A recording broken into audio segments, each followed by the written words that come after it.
Good morning to all of you. Your attendance is a matter of concern Good as far morning, for sir. 8 to 8 class. Good morning, Vita. You should communicate to your friends to join the class Sir, if you have numbers of your sir, respective friends. Yes, Vita. sir, sir, वो papers के जी बेटा क्या बोल रहे हो? Sir marks वाला paper के हाँ, मार्क्स लेकिन अभी डिस्क्लोज नहीं किए जाएंगे। ठीक है। सर क्यों? हाँ, सर पीटीएम कब होगा?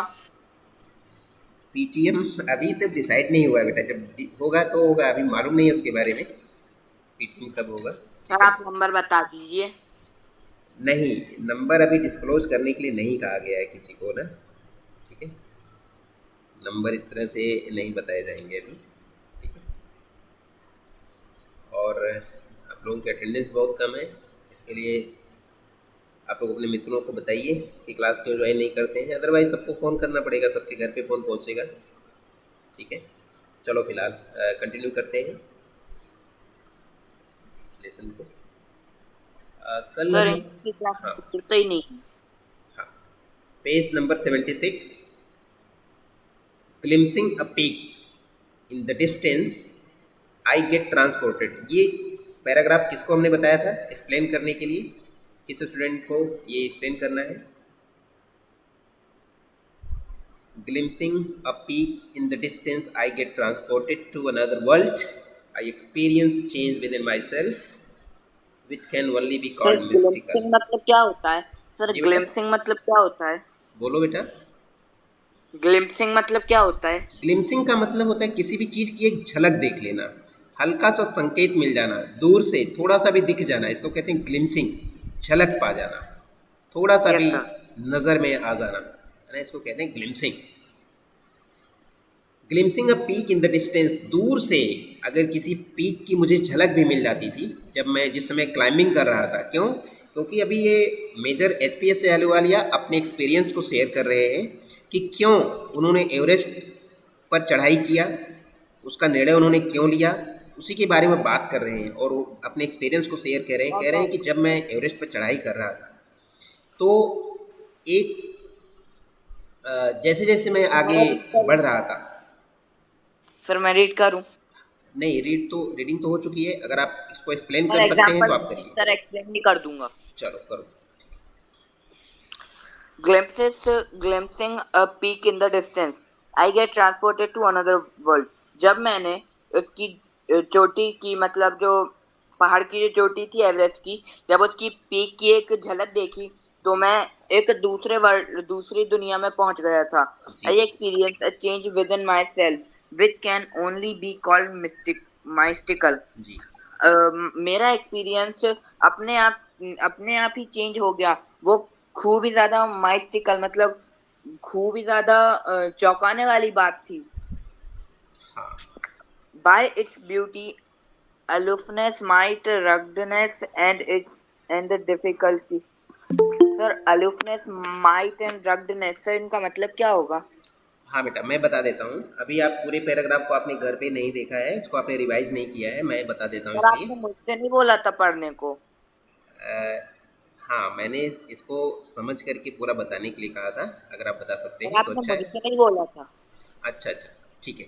चलिए फिलहाल आगे चलते हैं। इसको हम बता देते हैं आप सब लोगों को। I get transported to another world, जब मैं किसी भी एक चोटी को दूर से देखता था, जब जिस समय मैं एवरेस्ट पर चढ़ाई कर रहा था, तो एक एक चोटी को देख देख करके मैं अलग ही दुनिया में चला जाता था। मतलब एक एक पर्वत की चोटी मुझे आनंद देती थी, मुझे बहुत अच्छी लगती थी। ठीक है। I experience change with in my self, मैंने अपने अंदर एक बदलाव को मैंने महसूस किया, मैंने अनुभव किया। मैं अपने अंदर एक बदलाव को मैंने अनुभव किया। वो बदलाव क्या था? Which can only be called, जिसको कहा जा सकता है, जिसको मात्र मिस्टिकल, एक रहस्यमय बदलाव कहा जा सकता है। मतलब जिसके बारे में निश्चित रूप से कुछ नहीं कहा जा सकता, लेकिन जब मैं एवरेस्ट पर चढ़ाई कर रहा था तो एक अलग प्रकार का ही बदलाव मैं अपने अंदर महसूस कर रहा था, ठीक है, जिसको रहस्यमय कह सकते हैं, जिसके बारे में निश्चित रूप से कुछ कह नहीं सकते हैं। और वो बदलाव क्या था, वो खुशी किस प्रकार की हो रही थी, वो जो एक उत्तेजना होती है, जो एक लगन लगती है ना, जो एक उत्साह बढ़ता है किसी काम को करने का, वो मैं बदलाव अपने अंदर महसूस कर रहा था। बाइट्स ब्यूटी, और ये सब किस लिए हो पा रहा था, इन पर्वत की चोटियों का जो सुंदरता थी, जो सुंदरता है बाइट्स ब्यूटी, उसकी सुंदरता से, उसकी अलूफनेस, अलूफनेस का मतलब होता है डिस्टेंस, कितनी दूर है वो, ये देख करके कि कितना दूर है, कितना चैलेंजिंग है और कितना शक्तिशाली है। माइट का मतलब था शक्तिशाली। रगेडनेस, रगेडनेस का मतलब उसकी जो ऊंचाई है और उसकी जो मजबूती है, कितना मजबूत, कितना विशाल है, ये देख करके। And the difficulties encountered on the way, और जो कठिनाइयाँ थी जो मेरे रास्ते में आई, जो रास्ते की कठिनाइयाँ हैं, इन सब चीज़ों को सोचने से, अनुभव करने से मेरे अंदर एक उत्तेजना आ रही थी। The peak draws me to it, जो उस चोटी ने मेरे सामने प्रस्तुत किया। एज एवरेस्ट डिड, जैसा कि एवरेस्ट ने भी किया था। एवरेस्ट पर चढ़ाई करते समय भी जो मुझे कठिनाइयाँ आई थी, उन सब कठिनाइयों को मैं और चोटियों के साथ भी मैच कर सकता था, समझ सकता था कि कितना कठिन होता है इन पर्वत की चोटियों पर चढ़ना। It is a challenge that is difficult to resist. और ये मेरे लिए चुनौती थी कि मैं इस लालच को, इस चैलेंज को जो स्वीकार करना है, मैं इसको रोक नहीं सकता था। यानी इतना कठिन काम करने का जो मेरा मन होता था, मैं इसको रोक नहीं सकता था। It is a challenge that is difficult to resist. जो मेरी चाहत थी, जो मेरी इच्छा थी इन पर्वत पर चढ़ाई करना, मैं इसको रोक नहीं सकता था। ओके, अगला ये पैराग्राफ किसका नंबर है, किसको बताना है, पहले बता दो। Looking back I find that I have not at fully explain why I climbed Everest. किसने इसको पढ़ा था, मेरे ख्याल से सौम्या ने पढ़ा था क्या? यस सर, मैंने पढ़ा था बट मैं ओके, एक्सप्लेन नहीं कर पाऊंगी। ये दो छोटे छोटे पैराग्राफ्स हैं जिसको हमने आपको पढ़ाया था और इसको एक्सप्लेन करना है। इसको पढ़ो और एक्सप्लेन करो।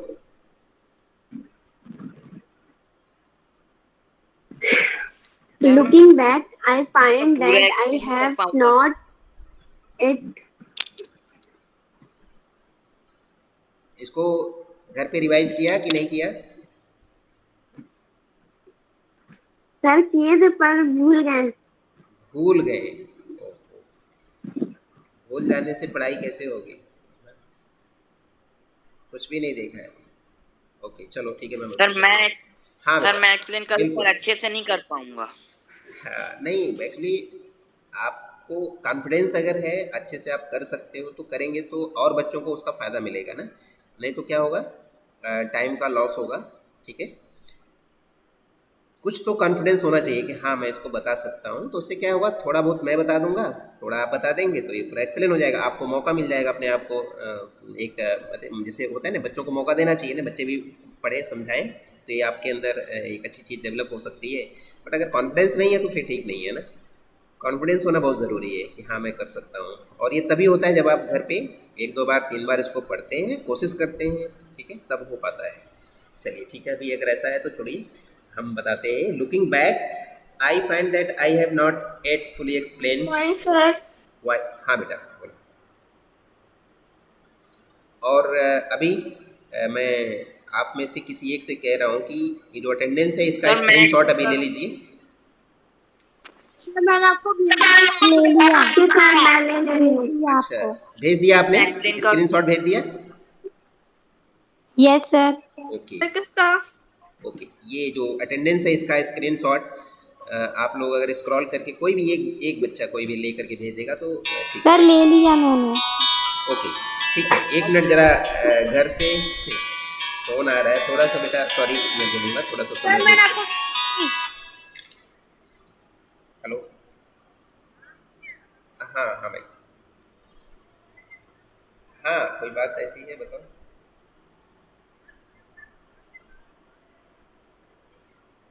अरे पागल हो, घबराओ मत, रखो हम बाद में बात करेंगे, रखो। हाँ बेटा, तो हम यह बता रहे हैं लुकिंग बैक, सर अगर मैं मैंने आपको भेज दिया। जी तो अगर मैंने आपको ओके सर मैं सर मैंने एक्सप्लेन करूँ क्या? Thank you. चलिए, लुकिंग बैक, अगर सर मैं मैं पीछे explain देखता हूँ, पीछे देखता सर हूँ, सोचता हूँ कि मैं एवरेस्ट पर मैंने चढ़ने का क्यों निर्णय लिया, तो आई find that I have not at fully explain why I climbed Everest. तो मैं पूरी तरह से संतुष्ट नहीं होता हूँ, मैं पूरी तरह से संतुष्ट नहीं हो पाता हूँ कि जो कुछ मैंने बताया ये एवरेस्ट पर चढ़ने का सही कारण था। आई have not at fully explain, मैंने पूरी तरह से इस बात को एक्सप्लेन नहीं किया है कि आखिर मैं एवरेस्ट पर क्यों मैंने चढ़ाई किया, पूरी बात अभी भी मैं नहीं बताया हूँ। It is like answering a question why you breathe, इस प्रश्न का उत्तर देना वैसा ही है, एवरेस्ट पर चढ़ाई मैंने क्यों किया इस बात का उत्तर देना वैसा ही है जैसे कोई अगर मुझसे ये पूछे कि मैं सांस क्यों लेता हूँ, मैं ब्रीदिंग क्यों करता हूँ। अगर कोई हमसे पूछे कि मैं सांस क्यों लेता हूँ तो इसका मेरे पास क्या आंसर होगा? क्या कोई आंसर दे सकता है? कोई बच्चा, कोई स्टूडेंट ऐसा आंसर दे सकता है जब हम पूछें आपसे कि आप सांस क्यों लेते हो? इसका कोई आंसर है क्या? No sir sir. जिंदा रहने के बिकॉज लिए। दिस इज ए सर जिंदा सिस्टम, रहने के लिए। This is a system of मैंने भी आवर समझी। Liveness, this is a system of our life. हमारे जीने का ये सिस्टम ही है कि बिना हम उसके जी नहीं सकते हैं। इसका कोई आंसर नहीं कि हम सांस क्यों लेते हैं, ये सिस्टम ही यही है। हम सांस क्यों लेते हैं? सांस लेना एक हमारे जीवन का हिस्सा है, उसका सिस्टम है, उसको हम जीवन से अलग नहीं कर सकते हैं और उसका कोई एक बेसिक कारण नहीं हो सकता है। Why do you help your neighbour, हम अपने पड़ोसी की मदद क्यों करते हैं? अगर कोई हमसे पूछे या आपसे पूछे कि आप पड़ोसी की मदद क्यों करते हैं तो उसके पीछे कोई विशेष मकसद नहीं होता, उसका कोई आप एग्जैक्ट कोई आप कारण नहीं बता सकते हैं कि मैं उसकी हेल्प क्यों करता हूँ। कुछ लोग ऐसा कारण बता सकते हैं कि मैं पड़ोसी की हेल्प इसलिए करता हूँ क्योंकि मुझे पता है कि मेरे साथ भी कभी कोई संकट आएगा, कोई मुसीबत आएगी तो मेरा पड़ोसी मेरी मदद करेगा। लेकिन इस बात की कहाँ गारंटी है कि आपके सामने अगर कोई दिक्कत कभी आएगी तो पड़ोसी ने आपको कोई गारंटी पत्र नहीं दिया है ना कि आपको साथ कोई दिक्कत आएगी तो मैं आपकी ज़रूर मदद करता हूँ। हो सकता है जिस समय आपके साथ दिक्कत हो सकता है आपके पड़ोसी के साथ भी दिक्कत चल रही है, तो आपकी कैसे मदद करेगा? ऐसा भी हो सकता है कि आपके साथ अगर कोई दिक्कत आई, हो सकता है पड़ोसी उस समय वहाँ पर प्रेजेंट ना हो, वो वहाँ पर रहे ही ना, तो कैसे मदद करेगा? तो कोई एग्जैक्ट कारण नहीं हो सकता, लेकिन फिर भी लोग अपने पड़ोसी की मदद करते हैं अगर वो मदद कर सकते हैं तो। गारंटी के साथ नहीं कि सब लोग करते ही हैं, अगर कोई व्यक्ति अपने पड़ोसी की मदद कर सकता है तो ही करेगा। इसके लिए कोई निश्चित कारण नहीं हो सकता, कोई इसका निश्चित रूल नहीं हो सकता है कि हाँ हमें पड़ोसी की मदद करना ही करना है, ऐसा कोई निश्चित रूल नहीं बनाया जा सकता है। जब हम सक्षम होते हैं, हमारी मानसिकता ठीक होती है, हमारे पास समय होता है तो हम अपने पड़ोसी की मदद करते हैं। ठीक है, कोई इसका फिक्स रूल नहीं है। ठीक है, why do you want to do good acts, क्यों हम कोई अच्छा काम करना चाहते हैं?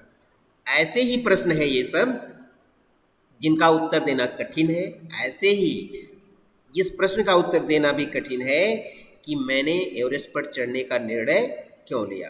This was a part of my life, this was not acted on the basis of intention, यानी इसी में मुझे आनंद आ रहा था। इसका कोई बहुत कोई ज़बरदस्त कोई कारण नहीं था, बट मुझे इसमें आनंद आ रहा था, इसलिए मैं एवरेस्ट पर चढ़ाई हमने किया। There is no final answer possible, इसका कोई एक फाइनल और अंतिम यानी फिक्स कोई आंसर इसका नहीं दिया जा सकता है। This is impossible, there is no answer final answer possible. Okay, and then there is the fact that Everest is not just a physical climb.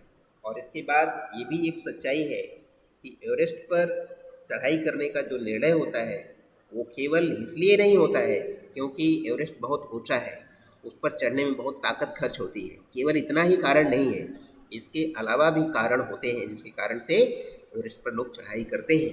The man who has been to the mountain top, वह व्यक्ति जो mountain top पर एक बार हो आता है, वहाँ तक चढ़ाई वो पूरी कर लेता है, becomes conscious in a special manner of his own smallness in this large universe। सबसे बड़ा कारण क्या है? देखिए, सबसे बड़ा कारण नहीं, सबसे बड़ा अट्रैक्शन हम कह सकते हैं कि अगर कोई व्यक्ति एक बार माउंट एवरेस्ट पर चढ़ाई कर लेता है ना, तो उसको इस बात का ज्ञान हो जाता है। कॉन्शस का मतलब वो ज्ञान हो जाता है, उसको अंतर ज्ञान हो जाता है कि ऐसा, उसको स्पेशल तरीके से उसको ज्ञान हो जाता है कि मैं इस दुनिया का कितना छोटा हिस्सा हूँ, कितना मैं छोटा प्राणी हूँ, इस दुनिया में मेरा अस्तित्व क्या है। इसका मतलब उसका जो अहंकार है वो पूरी तरह से समाप्त हो जाता है। तो केवल ये कारण होना कि व्यक्ति एवरेस्ट पर इसलिए चढ़ता है क्योंकि बहुत ऊंचा है, उस पर चढ़ने से उसका नाम हो जाता है, केवल इतना ही कारण नहीं है। वहाँ पर चढ़ाई करने के बाद व्यक्ति के अंदर बहुत सारे इंटरनल चेंजेस होते हैं, आंतरिक परिवर्तन हो जाता है, उसकी मानसिकता बदल जाती है। अब तक उसके अंदर जो थोड़ा बहुत भी अहंकार होता है कि मैं बहुत बड़ा हूँ, मेरे अंदर इतनी ताकत है, मैं इतना प्रभावशाली हूँ, जब एक बार एवरेस्ट पर चढ़ाई कर लेता है ना, तो उसके पूरी दुनिया का रहस्य समझ में आ जाता है। वो समझ जाता है कि ये दुनिया बहुत बड़ी है, मैं तो उसका एक कण मात्र भी नहीं हूँ। ठीक है, तो ये जो एक सेटिस्फैक्शन होता है ये भी एक कारण हो सकता है। लेकिन ये सब तब होता है जब हम माउंट एवरेस्ट पर चढ़ाई पूरी कर लेते हैं, तब ये समझ में आता है। उससे पहले तो यही लगता है कि हाँ माउंट एवरेस्ट बहुत ऊंचा है, हम उसकी चढ़ाई कर लेते हैं। तो कहने का मतलब ये है कि माउंट एवरेस्ट पर चढ़ाई करने का कोई एक निश्चित कारण नहीं बताया जा सकता है। आगे चलते हैं। The physical conquest of A mountain is only one part of the achievement. हाँ देखिए, फिर से बात वही बता रहे हैं एचपीएस एलूवालिया जी कि फिजिकली इस माउंट एवरेस्ट पर चढ़ाई करना ये तो केवल इस अचीवमेंट का एक पार्ट है, इसका केवल ये एक हिस्सा है। और भी बहुत सारे जो छिपे हुए कारण हैं उसको बताया नहीं जा सकता है। There is more to it than that, इससे भी ज़्यादा और बातें हैं इसके पीछे। It is followed by a sense of fulfilment, और इसको पूरा करने के बाद it is followed by a sense of fulfilment, और इस माउंट एवरेस्ट की ऊंचाई को चढ़ने के बाद, पूरी करने के बाद एक संतुष्टि का भाव आता है। सेंस ऑफ फुलफिलमेंट, एक संतुष्टि का भाव आता है। There is satisfaction of a deep urge to rise above one's surrounding, और इससे एक अलग प्रकार का जो सेटिस्फैक्शन है, जो संतुष्टि का भाव होता है, जो आपके आत्मा की गहराई तक जाता है, वो संतुष्टि का भाव आपको प्राप्त होता है। Urge to rise above one's surrounding, जो आपके आसपास जो कुछ हो रहा है, जो कुछ आपका वातावरण है, उससे कहीं ज़्यादा आगे बढ़ कर के आपको एक संतुष्टि का भाव मिलता है। आप जहाँ पर रहते हैं वहाँ चाहे कुछ भी है, लेकिन अगर आप एवरेस्ट की चोटी को आपने फतह किया है तो आप कहीं न कहीं उस वातावरण में रहते हुए भी आप एक अलग प्रकार का संतुष्टि, अलग प्रकार की संतुष्टि को महसूस करेंगे। It is the eternal love for adventure in man, ये जो अंदर का जो प्रेम होता है किसी भी साहसिक काम को करने का। सभी व्यक्ति ये चाहते हैं ना कि मैं कोई बड़ा हिम्मत वाला काम करूं जिसमें मेरा साहस का मेरे प्रदर्शन हो। तो ये उस साहस के काम के प्रति जो प्रेम होता है ये उसका भी प्रदर्शन होता है। It is the eternal love for adventure in man, ये जो अंदर से हमारे अंदर जो बड़े काम करने की जो चाहत होती है, जो प्रेम होता है, उसका भी प्रदर्शन होता है। The experience is not merely physical, और ये अनुभव केवल भौतिक नहीं है, ये केवल चढ़ने का, माउंट एवरेस्ट पर चढ़ने का जो अनुभव है केवल उतना ही नहीं है, इससे बहुत सारे हमारे अंदर परिवर्तन होते हैं। इट इज़ इमोशनल, और जब आप इस चढ़ाई को पूरी करते हैं तो आपके अंदर भावनात्मक बहुत प्रकार के परिवर्तन होते हैं। इट इज़ इमोशनल, ये भावनात्मक लगाव है, ये भावना से जुड़ा है, आपके मन के अंतर मन की भावना से जुड़ा हुआ है। इट इज़ स्पिरिचुअल, और यह आध्यात्मिक भी है। स्पिरिचुअल का मतलब ये आपके आत्मा से जुड़ा हुआ है। आत्मा से कैसे जुड़ा है?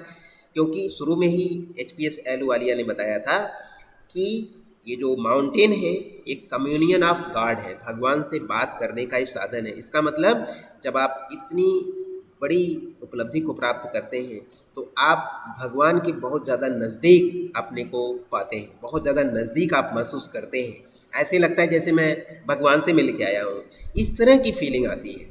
तो यह भी एक कारण है, लेकिन अलग अलग लोगों का अलग अलग अनुभव हो सकता है। ये फुल एंड फाइनल आंसर नहीं है कि जो कुछ एचपीएस एलूवालिया कह रहे हैं वही फुल और फाइनल है।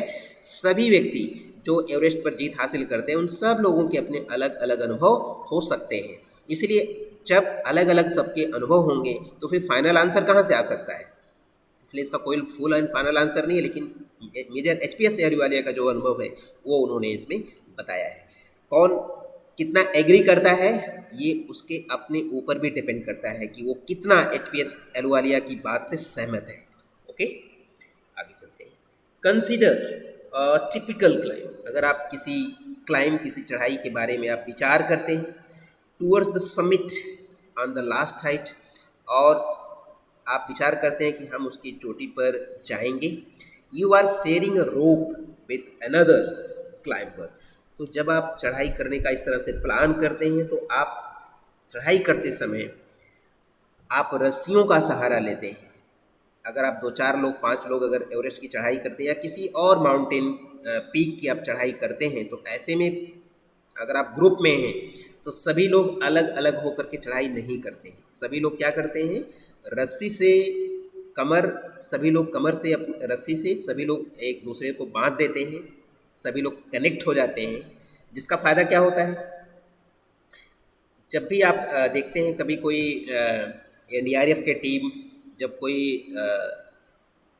रेस्क्यू ऑपरेशन चलाती है, आप लोगों ने देखा होगा टीवी वगैरह में कि जब कोई ऐसी टीम एनडीआरएफ की टीम, जैसे कहते हैं आपदा प्रबंधन बल की जो टीम होती है, जब कहीं कोई रेस्क्यू बचाव कार्य करती है तो ऐसे में वह टीम अपने सभी जो उनके मेंबर्स होते हैं, अगर कभी कठिन जगह पर अगर रेस्क्यू ऑपरेशन चल रहा है तो वो अपने कमर में रस्सी बांध करके ग्रुप में वहाँ पर काम करते हैं। या कभी आप लोगों ने देखा होगा जो लद्दाख, लेह और जो सियाचिन का जो ग्लेशियर है वहाँ पर जो हमारे सैनिक हैं जो वहाँ काम करते हैं, ऊंची ऊंची पहाड़ियों पर जो काम करते हैं, चाइना की सेना के सामने जब उनकी डिप्लॉयमेंट होती है और वहाँ काम करते हैं तो वहाँ पर वो रस्सी का प्रयोग करते हैं, अपनी कमर में रस्सी बांध करके वो ऑपरेशन चलाते हैं। इसका क्या कारण होता है, कोई समझ जाएगा तो बताएगा?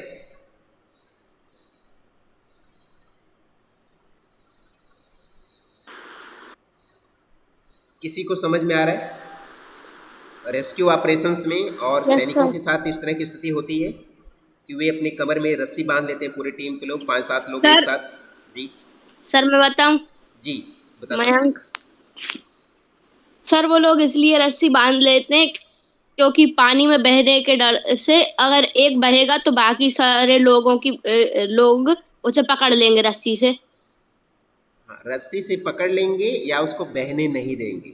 अदरवाइज अगर यस पानी में बहने का खतरा नहीं है तो भी अगर किसी पहाड़ी पर चढ़ रहे यस हैं सर, पहाड़ी पे से तो गिरने तो पे की हाँ, तो खतरा। ऐसे में अगर एक व्यक्ति लड़खड़ा गया तो अगर रस्सी नहीं बंधी रहेगी तो लड़खड़ा करके नीचे ही चला जाएगा, वो मर ही जाएगा, उसकी जान नहीं बचेगी। और रस्सी से अगर बंधा हुआ तो एक व्यक्ति लड़खड़ाता है, दूसरा थोड़ी लड़खड़ाएगा, दूसरा उसको संभाल सकता है। अगर दूसरा भी नहीं संभाला तो तीसरा संभाल लेगा, क्योंकि सभी लोग रस्सी से बंधे हुए हैं।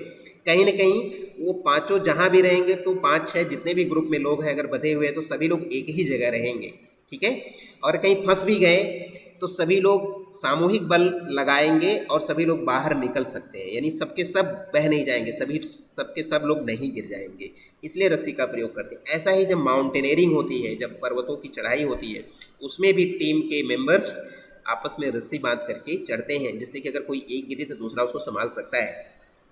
यही इसी बात को यहाँ पर लिखा है, you are sharing a rope with another climber, you firm in, अच्छी तरह से आप उसमें बंध जाते हैं रस्सी से, you firm in, he cuts the steps in the hard ice.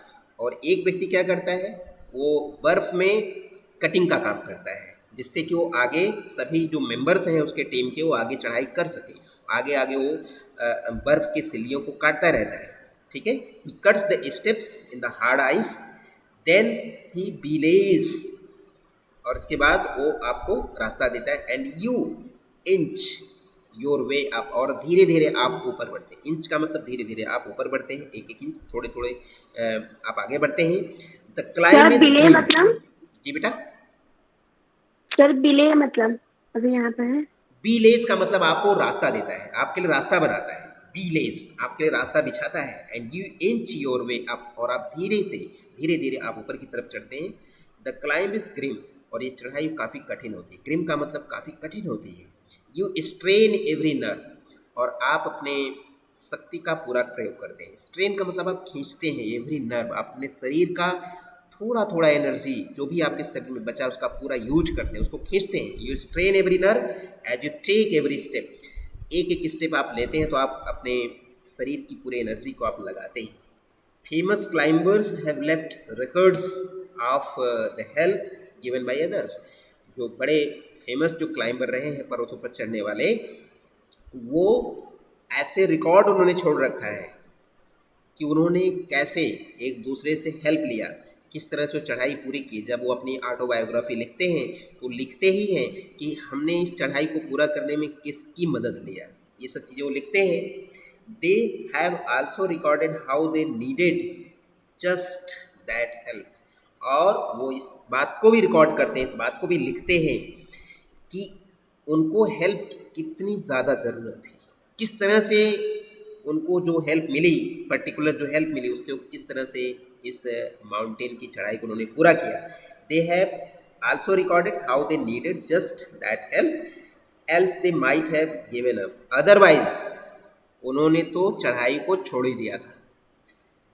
जो फेमस क्लाइंबर्स हैं जब वो अपना रिकॉर्ड लिखते हैं, अपने बारे में लिखते हैं कि मैंने किस तरह से चढ़ाई को पूरा किया, तो वो ये भी लिखते हैं कि अगर उस मोमेंट पर हमें इस बंदे की या इस सहयोगी की मुझे हेल्प नहीं मिला होता तो मैं तो चढ़ाई चढ़ना छोड़ ही देता। Given up else they might have given up, given up का मतलब होता है छोड़ देना, तो वो छोड़ ही देते। ब्रीदिंग इज़ डिफ़िकल्ट, और वहाँ पर सांस लेना भी काफ़ी कठिन होता है। जैसे जैसे आप ऊंचाई पर बढ़ते हैं तो वहाँ पर ऑक्सीजन का जो डेंसिटी है वो कम होता है और आपको सांस लेना मुश्किल होता है। इसी बात को यहाँ लिखा है, ब्रीदिंग इज़ डिफ़िकल्ट, वहाँ पर सांस लेना मुश्किल होता है। You curse yourself for having let yourself in for this, अब आप अपने को बहुत बुरा भला बोलते हैं। यू कर्स का मतलब अपने को आप दोष देते हैं, अपने को आप दोषी पाते हैं। क्यों? आपने क्यों ये निर्णय लिया, चढ़ाई करने का आपने निर्णय क्यों लिया? आप अपने को कोसते हैं कि मैंने क्यों बिना मतलब मैं इतने कठिन काम को मैंने करने का क्यों निर्णय लिया। You curse yourself for having let yourself in for this, इस काम में अपने आप को मैंने क्यों लगाया, क्यों मैंने ये गलती किया। You wonder why you ever underlook the ascent, undertook the ascent, अब आपको आश्चर्य होता है। यू वंडर, आपको आश्चर्य होता है इतनी ऊंचाई को आपने अंडर एस्टिमेट क्यों किया, आपने इसको क्यों कम समझा, क्यों इतना आपने इसको आसान समझ लिया। आपको ये आश्चर्य होता है कि मैंने जिस चीज़ को इतना आसान समझा था ये कितना ज़्यादा कठिन है। ठीक है, एक्सेंट का मतलब होता है चढ़ाई, एसेंट। ठीक है, there are moments when you feel like going back, ऐसे भी क्षण आते हैं चढ़ाई करते समय जब आपको लगता है कि बस अब पीछे मुड़ के चले जाना चाहिए, मुझे आगे नहीं जाना चाहिए। There are moments when you feel like going back, लगता है कि अब नीचे ही जाना चाहिए मुझे। ठीक है, it would be sheer relief to go down, और फिर मन में ये लगता है कि बहुत अच्छा रहेगा, नीचे चले जाएंगे ना, बड़ा अच्छा रहेगा, बहुत आराम मिलेगा, ऊपर चलने में बड़ी कठिनाई आ रही है। इंस्टेड ऑफ अप, ऊपर जाने के बजाय नीचे जाने में बहुत मज़ा आएगा, अच्छा रहेगा, ऐसा भी लगता है आपको। But almost at once you snap out of that mood, लेकिन उसी समय, लगभग उसी समय, बट ऑलमोस्ट एट वंस, लेकिन लगभग उसी समय आपका ये मूड चेंज हो जाता है। Snap out of that mood, ये मूड आपका बदल जाता है। नहीं नहीं नहीं, बिल्कुल नीचे नहीं जाना है, आगे बढ़ना है। There is something in you, कुछ तो आपके अंदर होता है। There is something in you, आपके अंदर कुछ तो ऐसी बात रहती है that does not let you give up, जो आपको छोड़ने नहीं देती है। सक्सेसफुल क्लाइंबर, हमेशा सक्सेसफुल क्लाइंबर्स के बारे में बात करेंगे। अब ये ऐसे लोगों के बारे में बात नहीं कर रहे हैं मेजर SPS अहलूवालिया जो अपनी चढ़ाई को बीच में छोड़ देते हैं या जो असफल हो जाते हैं, ये उनकी बात कर रहे हैं जो लोग सफल होते हैं, उनकी बात कर रहे हैं कि आपके अंदर कुछ तो ऐसा होता है जो आपको इस चढ़ाई को छोड़ने नहीं देता है और आप लगातार चढ़ाई करते हैं। गिव अप द स्ट्रगल, आपके अंदर कुछ तो ऐसा होता है जो संघर्ष करने से आपको रोक नहीं पाता है। एंड यू गो ऑन, और आप चढ़ते चले जाते हैं, आप आगे बढ़ते चले जाते हैं। ओके धैर्य मिश्रा। Yes sir. हाँ बेटा बोलो। ये मेरा पैराग्राफ है। ओके ठीक है, आगे बढ़िए बेटा, आप एक्सप्लेन करिए। एंड यू गो ऑन, और आप आगे बढ़ते चले जाते हैं। चलिए इसके आगे बताओ बेटा। योर कंपेनियन हाँ, कीप्स विथ यू, और जो आपके साथी हैं वो आपके साथ बने रहते हैं। Very and good. Just another 50 feet, बस कुछ 50 फीट और 100 में भी 100 फीट भी हो सकता है। यू आस्क योरसेल्फ नहीं बेटा, इसको अपने, बताओ, ये जो आपके साथी हैं आपके साथ बने रहते हैं, तो वो कैसे बने रहते हैं, आपसे क्या कहते हैं? वो आपके साथ आगे जहाँ तक आप जा रहे हो वहां तक आपके साथ जाएंगे।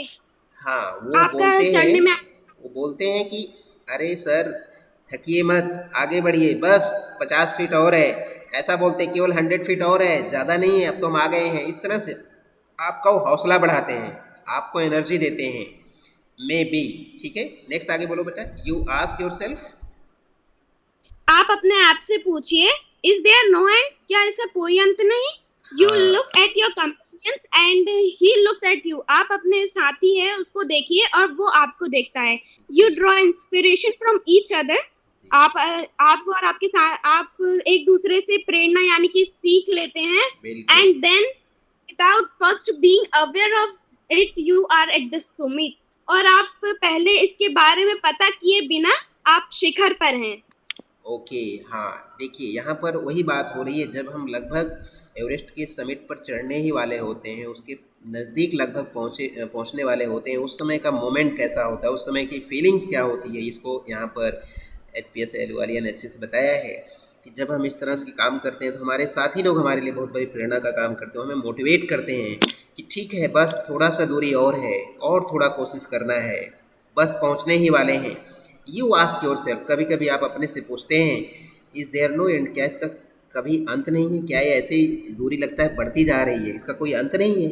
You look at your companion and he looks at you, आप साथी को देखते हैं, साथी आपको देखता है, तो दोनों एक दूसरे से इंस्पिरेशन लेते हैं।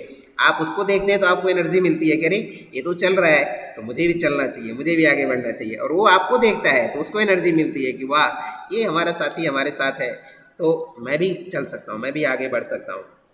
इस तरह से इंस्पिरेशन मिलता है। और ये इंस्पिरेशन आप लोग क्लास में भी फील करते होंगे। जब आप ऑफलाइन क्लासेस होती हैं, जब आप स्कूल आते हैं, तो आप देखते होंगे कि बहुत सारे ऐसे बच्चे हैं जो अपने मित्र को, अपने फ्रेंड्स को देख कर, अपने साथी को देख कर के पढ़ाई करते हैं। वो देखते हैं कि अगले का होमवर्क पूरा हो गया, अगले ने लेसन याद कर लिया, अगले ने पोएम याद कर लिया, अगले ने इस क्वेश्चन को याद कर लिया, तो आप लोग मोटिवेट होते हैं कि नहीं एक दूसरे को देख करके कि हाँ मुझे भी करना है? ऐसा होता है कि नहीं?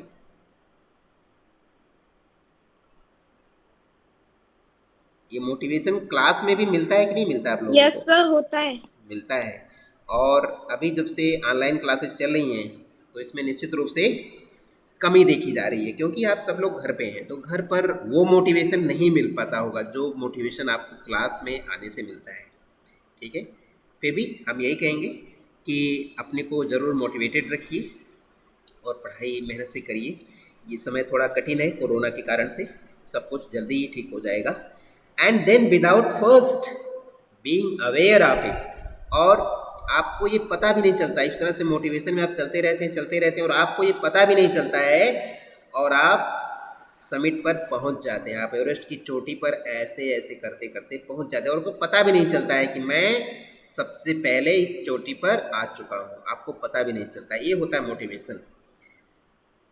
ठीक है, looking round from the summit you tell yourself that it was worth while, और जब आप उस चोटी पर पहुंच जाते हैं, looking round from the summit you tell yourself, तो आप अपने आप से कहते हैं कि वाह कुछ तो अच्छा कर दिया, that it was worth while, कुछ तो हमने अचीवमेंट पूरा कर लिया, कुछ तो हमने बड़ा काम कर लिया, that it was worth while.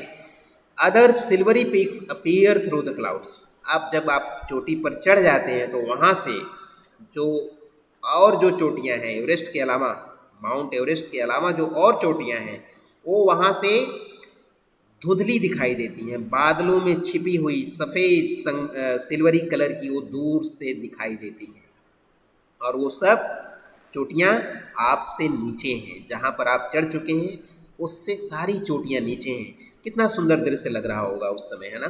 किसी भी माउंटेनियर की मन की बात को हम यहाँ से समझ सकते हैं कि जब आप सबसे ज़्यादा ऊंचाई पर खड़े होते हैं और बाकी जो पर्वतों की चोटियाँ हैं वो आपके आसपास दिखाई दे रही हैं और उनका कलर सफ़ेद है, सिल्वर के कलर का, तो कितना मनोरम दृश्य होता होगा, कितना मन को भाने वाला दृश्य होता होगा।